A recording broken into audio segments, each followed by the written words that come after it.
Perkenalkan, nama saya Arif Berita Asmar. Di sini saya akan menjelaskan hasil dari UTS saya yang berjudul Tantangan dan Potensi Web Semantik untuk Pariwisata. Pariwisata menurut definisi adalah bisnis jaringan karena bergantung pada sejumlah pemangku kepentingan karena kemampuannya untuk mengembangkan dan memberikan produk dan layanan. Evolusi teknologi dari web 1.0 ke web 2.0 ke web 3.0 dan berlanjut setelah tim Berners-Lee menciptakan World Wide Web pada tahun 1989. Rumusan masalahnya, dengan meningkatnya lalu lintas pariwisata, rencana perjalanan pengunjung yang kompleks dan permintaan yang lebih besar untuk kemampuan pemasok online, domain pariwisata online terus tumbuh dalam ukuran dan kompleksitas. Ada kekurangan standar data yang digunakan untuk mendefinisikan keinginan pelanggan dan menafsirkan entitas, konsep, dan hubungan umum antar aktor dengan benar.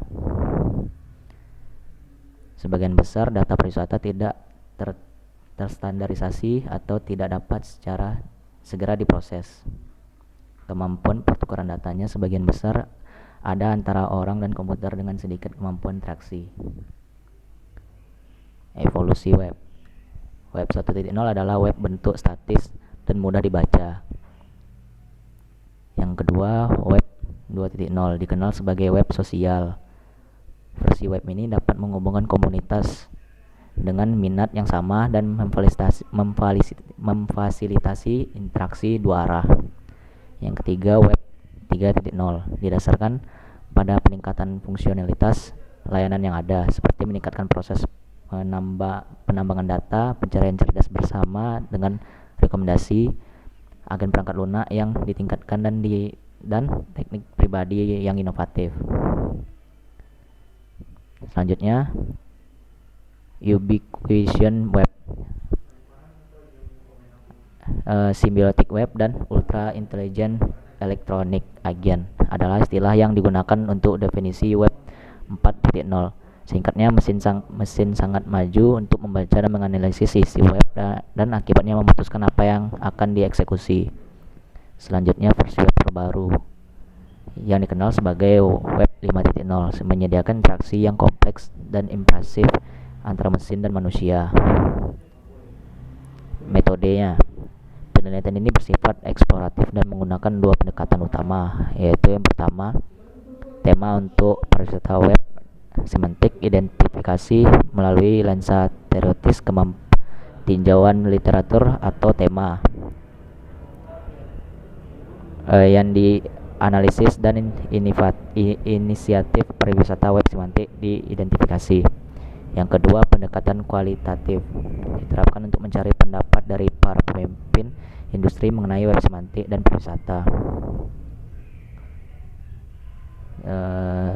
Selanjutnya yaitu responden dipilih dengan cermat berdasarkan pengakuan atas peran kepemimpinan utama mereka dalam organisasi anggota pariwisata, teknologi, dan industri di dalam dan di luar negeri, di luar Inggris Raya, dan memegang posisi tingkat atas. Contohnya termasuk apa yang Anda harapkan menjadi dampak dari semantik web 3.0.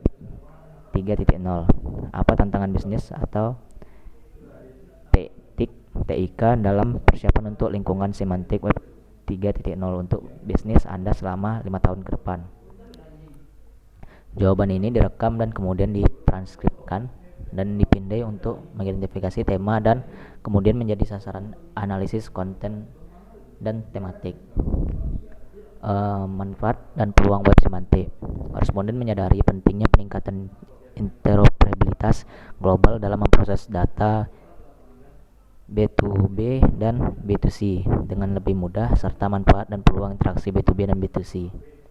Responden diam-diam melihat ke web semantik untuk lingkungan perdagangan pariwisata yang lebih baik, peningkatan pembuatan produk, deskripsi, dan komunikasi dengan alat semantik menggunakan interaksi B2C dengan efisiensi yang lebih besar dan dalam mencocokkan penawaran dan permintaan pariwisata.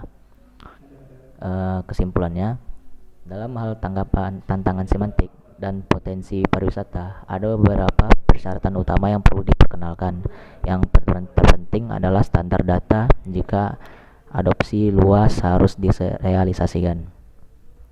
Mungkin itu saja dari saya. Jika ada kesalahan kata atau kekurangan saya mohon maaf. Saya akhiri, wabillahi taufiq wal hidayah. Wassalamualaikum warahmatullahi wabarakatuh.